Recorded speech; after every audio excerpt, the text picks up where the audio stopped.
Hi, I'm Jess Coverley. I'm a Pilates instructor and a physio, and I often get asked how to tone and work the lower tummy muscles, because often, especially if you've had children, this is the hardest area to strengthen back up.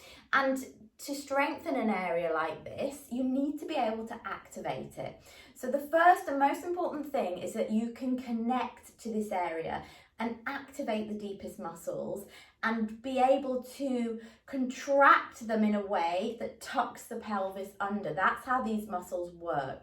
So there's a couple of positions that will really help you with this. The first position I often start people in is sitting. Now, if you struggle in sitting because you've got quite tight hip flexors, don't worry. You can sit on a block if you need to.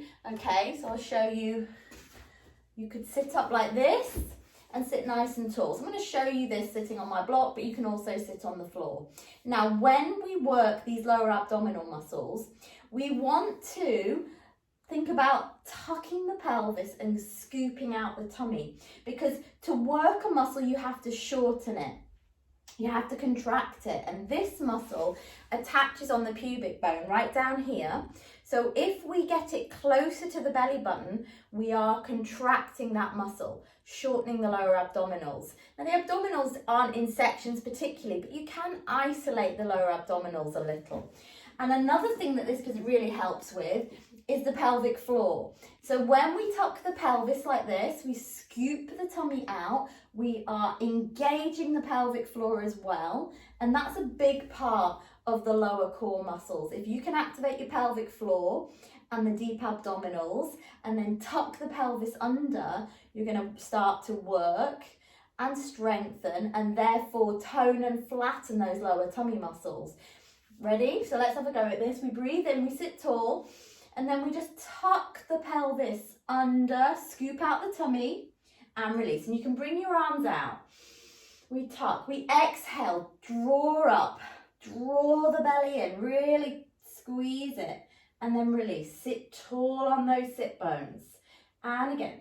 So these little pelvic tucks are a great way to start. If you've got that pelvic rock, I call this, so you're rocking the pelvis under, then you should be able to activate those lower abdominals. And then you just need to work them in various positions, making it harder. So putting more weight through them as they get stronger. And one of the ways you can do that is laying down. And I always start people in a nice neutral position. So if you're laying on your back, okay, I'm going to bring my hands to my head so you can see what my lower back's doing. You could always have your hands down here or on your pelvis. Okay, when you want to try and work the lower abdominals, you breathe in, and then as you breathe out, you do that same movement. You imprint the floor and feel like you're pulling the pubic bone towards the belly button, but you're not squeezing your buttocks. This isn't a bridge, this isn't a peel off. This is a breathe in and then a tuck by drawing the belly button down and pulling the pubic bone up. So if you can do this, if you can take this gap away, make it harder by straightening out your legs. Okay, when you straighten out your legs, your back wants to arch. So it's much harder this time. So breathe in, let's try this again. Next step is to try and take the gap away in this position. Really imprint into that mat. No gap, lower tummy working. Release. If you can't do this, this is your exercise. Keep doing this till you can do it.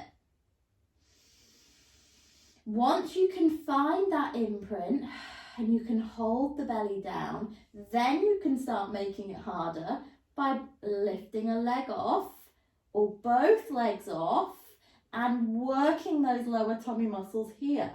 So what you can do is lower the legs a little and then just try and really squeeze. So we've got this little imprint and lift of the buttocks, like you're just peeling the tailbone off. And the stronger you get, okay, the better you get at this, the further you can take your legs away. And this gets really tough because if I go too far, I feel like I want to arch my back. And then you can make this harder by making the lever, which is your legs, longer. You can have your arms here. This is an easier option. The hardest option is arms overhead. Okay, but you could start to do this version. Don't let your back arch. Little lift up. So I'm really crunching those lower abs. So it's just the opposite of a crunch down. It's a crunch up and then a lower with the weight of your legs. And as long as you can keep your back down and your tummy in, you can go as far as you want. Now you often find that after about 8 to 10 of those, that gets really difficult. But if you want to make it harder, put yourself on an incline. So maybe by bolstering yourself up on some cushions, or if you have a bench that you can take one half off and slightly angle it, then you're kind of trying to work your lower abdominals kind of uphill. And that's even harder.